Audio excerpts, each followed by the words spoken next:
Okay, welcome back. This is an original tale-style story about in-laws who think they can do anything they want. They assumed they could demand and control and no one would stop them. That assumption did not last. My mother-in-law demanded that my 9-year-old daughter hand over her very expensive MacBook to her cousin as a gift. She told my child that if she refused, then she should stop calling her grandma. Then my husband finally stood up and said enough. His parents' faces went pale. I knew something was wrong the second my daughter walked through the front door. Grace usually comes home like a small storm. Shoes fly off toward the shoe rack. Her backpack lands wherever it lands. She talks fast about her day with the energy of someone who has never paid a bill. That night Grace stepped inside like she was entering a museum. Quiet. Careful. Her shoulders were raised near her ears like she wanted to disappear inside her hoodie. Michael followed behind her carrying her overnight bag. My husband wore that neutral face he uses when he believes neutral means no one can read him. I have read him for years like a familiar menu. Before I could ask anything he said they were fine. He said his mom and dad were fine. He said Grace had a good time. Grace said nothing. She did not even look at me. That was not a good time. I waited. Sometimes kids need a moment to switch from one place to another in their head. Sometimes they are tired. Sometimes they are hungry. Sometimes they are planning a quiet rebellion over something silly.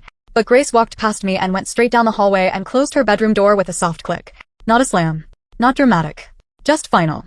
I stood there staring at the door like it might open and explain itself. Michael set the bag down and gave me a small shrug like we were both watching a strange documentary about our own child. He said she was quiet in the car. He said she was probably tired. But tired kids still ask for snacks. Tired Grace still argues with me if I suggest bedtime. This was different. I made dinner. Nothing fancy. Just simple food. The kind of meal you cook when you hope routine will hold the world together. While the pasta boiled, I knocked softly on her door and asked if she was hungry. There was a pause. Then she said not really. That was another sign. Grace usually treats hunger like a small problem that can be solved with crackers and stubbornness. Not really meant something happened. I kept my voice light and told her I would leave a plate if she changed her mind. She paused again then said okay. I looked over my shoulder at Michael. He was scrolling on his phone like phones contain answers. He glanced up and saw my face and put the phone down. That was rare. We ate at the kitchen table with just the two of us. The third chair stayed empty and it felt wrong in a way I could not explain. Every so often I heard quiet movement from Grace's room like she was pacing or opening drawers. Then silence again. After dinner I washed the dishes fast and hard like I could scrub worry off the plates. Michael offered to dry. I knew why. He wanted to be helpful but he also wanted to keep moving. If he stayed moving he did not have to sit with the thing none of us were naming. I dried my hands and walked down the hallway and knocked again. I asked if I could come in. There was a long pause. Then she said yes. I opened the door. Grace sat on her bed with her knees pulled up. She stared at a spot on the carpet like she was trying to solve a hard problem with her eyes. Her cheeks were warm. Her eyelashes looked damp. My heart twisted. I sat on the edge of the bed and kept my body gentle so I would not crowd her. I asked what was going on. She shrugged. Not a rude shrug. A small helpless shrug. She said nothing. I waited. I told her that even nothing can feel big sometimes. She swallowed hard. I brushed a strand of hair behind her ear and asked if something happened at Grandma Patricia's house. Her eyes flicked toward mine then away. She said not really. That answer did not fit. I did not push. I did not interrogate. I did not want her to feel trapped. I sat with her in quiet until her breathing slowed again. I offered to read with her or watch something silly. She shook her head. I asked if she wanted me to stay for a minute. After a pause, she gave a tiny nod. So I stayed. I sat on my own child's bed and listened to the quiet like it might confess. After a while, her breathing evened out. I kissed her forehead and told her good night. When I returned to the kitchen, Michael leaned on the counter with his arms crossed staring into space. He asked if she was okay. I told him I did not think so. Michael breathed out slowly like he had been holding it in. He said his mom did not say anything weird. He said his dad did not say anything weird. He said it was normal. Normal can be a disguise. Some families wear normal the way other families wear perfume. I almost said that out loud. Then I stopped because the last thing I wanted was a fight about his parents when my instincts were already shouting. We went to bed. I did not sleep. Sometime after midnight I heard a sound so small it almost did not register. Tape. That sharp tearing sound that happens when someone is wrapping something. I sat up. My heart jumped. Michael was asleep beside me with one arm over his face like he was blocking out the world. The tape sound came again. Then paper crinkled. I slipped out of bed and walked down the hallway. The house was dim. Only a small night light glowed near the outlet. Grace's door was cracked open. A thin strip of light spilled into the hall. I pushed the door open and stopped. Grace was on the floor surrounded by wrapping paper and a roll of tape and ribbon that looked like it came from a saved gift bag. In front of her was her MacBook. Not the box. The actual laptop. She was wrapping it like it was a birthday present. My stomach dropped so fast it felt like my mind fell behind. I said her name and tried to keep my voice steady. I asked what she was doing. She froze with tape stuck to her fingers. Her eyes snapped up. For a moment she looked stunned. Then her face crumpled. She whispered that she was just. I crouched down and asked why she was wrapping her laptop. Her lips shook. She blinked hard like she was trying to hold tears back by force. She said she was giving it to Lucas.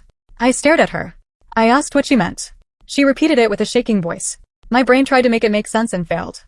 Grace wanted that MacBook more than anything. Not because she wanted to show off. Not because she wanted games. She wanted it because she dreams of making videos. She edits small films like other kids draw pictures. She talks about camera angles and sound effects like a tiny director. That laptop was not a toy to her. It was her dream in metal and glass. I asked if she truly wanted to give it away. Grace nodded and tears finally spilled. She said it was unfair. I asked what was unfair. She wiped her cheeks with her sleeve and said it was unfair that she has it and Lucas does not. She said she did not want to be spoiled. She said she did not want to be bad. My chest tightened. Kids do not invent that kind of guilt on their own. Kids do not suddenly decide they must give away the thing they love most to prove they are good. That guilt had fingerprints. I asked who told her that. Grace shook her head fast like the answer was dangerous.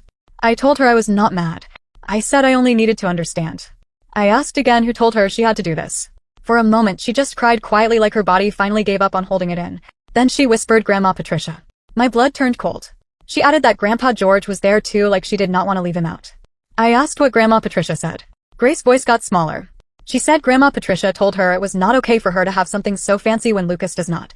She said a good granddaughter shares. Grace hesitated and squeezed her eyes shut. I asked what else. Grace looked at me with fear and said that if she did not do it then she could not call her grandma anymore. Something hot rose in me. The kind of anger that makes your hands shake. The kind of anger that comes from an adult making a child cry to get what they want. Behind me I heard a creak in the hallway. Michael stood in the doorway, half asleep, hair sticking up, blinking like he woke inside a bad dream. He asked what was going on.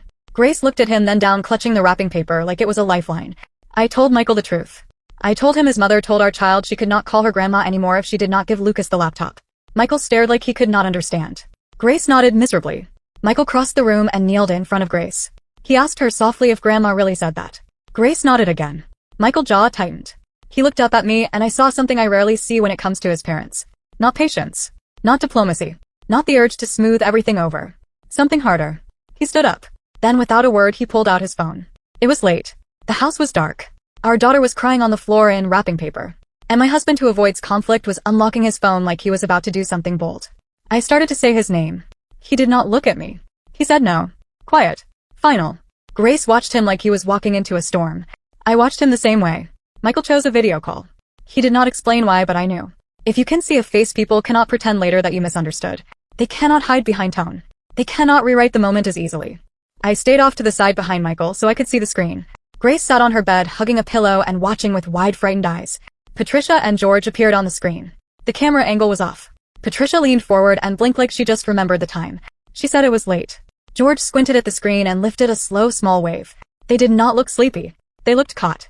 Michael's voice was controlled and polite. He greeted them. Patricia tried to sound bright and asked if Grace had a good time. Michael did not answer that. He said, we need to ask you something. Patricia's eyebrows lifted. Michael took a breath and said Grace was wrapping her laptop tonight and said she was giving it to Lucas. Patricia made a small chuckle like it was sweet. She called Grace generous. Michael did not smile. He asked if Patricia told Grace she had to do it. Patricia did not deny it. She said yes like it was obvious. Patricia said Michael gave a child a very expensive gift and it was not appropriate. She said Lucas does not have anything like that and it is not fair. George nodded once like the decision was already made. Michael said it was for Grace editing and they know that. Patricia waved a hand and said it is still too much and Lucas wants one. She said Lucas would appreciate it. Grace made a small hurt sound. I squeezed her shoulder. Michael's voice went colder. He asked if Patricia told Grace she cannot call her grandma anymore if she refuses. Patricia smiled, but it was not warm. She said if Grace wants to be part of this family, she must learn to share. Michael said that is not what he asked. Patricia's eyes narrowed. She said if Grace wants to be her granddaughter then she must behave like one. That is when Michael changed. It was subtle but I saw it.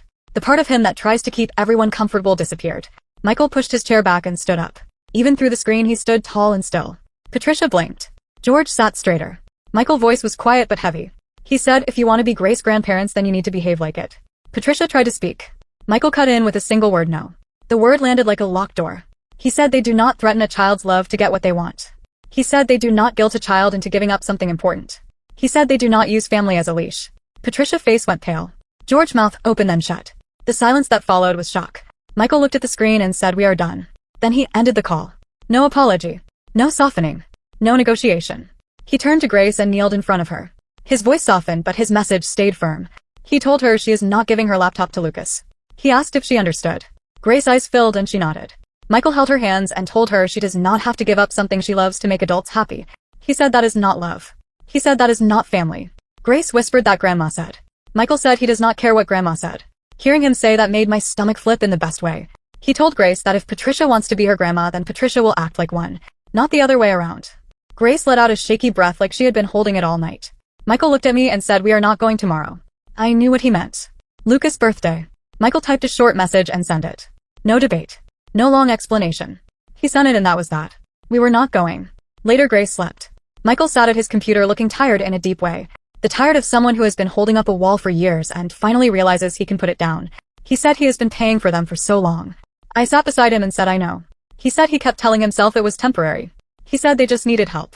He said Kathleen would get on her feet. He said his parents would appreciate it. Then he laughed once. Dry and empty. He said and then they did this to Grace. He opened his bank app and scrolled through transfers and repeating payments. Then he started canceling them one by one. He canceled the monthly help he sent to his parents. He canceled the money he sent to Kathleen. He canceled the money he paid for Lucas' activities. He removed his card from the phone plan he covered. He stared at the screen for a long time. Then he closed the laptop and looked at me and said he was done. He said he was done paying people who hurt his child. I squeezed his hand and told him good. I said me too. That night the house felt quiet. Not tense. Just quiet. The next morning my phone buzzed over and over. Kathleen posted a long emotional message online. The kind that avoids the real event but still paints you as the villain.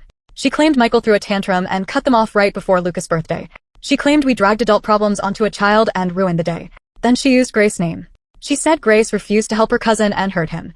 I stared at it and thought that if you use a child's name to win then you already lost. Patricia commented that she thought they raised Michael better. George wrote about being abandoned by their own son. Relatives added sad faces and vague sympathy. A few people asked what happened. Kathleen answered with more sadness and no facts. Michael read it over my shoulder and went very still. Then a relative who attended the party called me and quietly told me Lucas had a meltdown. I asked why. She said he expected Grace's laptop. She said he screamed and cried when it did not show up and demanded they buy him one. So the day was not ruined by us. It was ruined by entitlement. Michael sat down at the table and said very quietly that they were saying he never helped. He showed me the post where Kathleen claimed Michael never supported them. That rewrite hit him harder than the insults. Years of help erased in a sentence. Grace walked into the kitchen rubbing her eyes and I flipped my phone over fast so she would not see adults arguing about her like she was an object. Michael watched her walk away and something settled in his face. He said he was replying. He typed slowly. Not messy. Not furious. Finished. He wrote the truth. He wrote that Grace was wrapping her laptop because Patricia and George pressured her. He wrote that Patricia threatened Grace and said she could not call her grandma anymore if she refused. He wrote that Grace cried and felt terrified. Then he wrote the part Kathleen hoped no one would ask about. The money. He listed the support he had been sending for years in a simple, clear way. He ended with one final line. He said he has receipts. He did not post screenshots. He did not need to. That line was a locked door. Then the tone changed. People asked if Patricia threatened a child. People asked if she used grandma as a weapon. People started doing the math out loud. That is always a bad day for liars.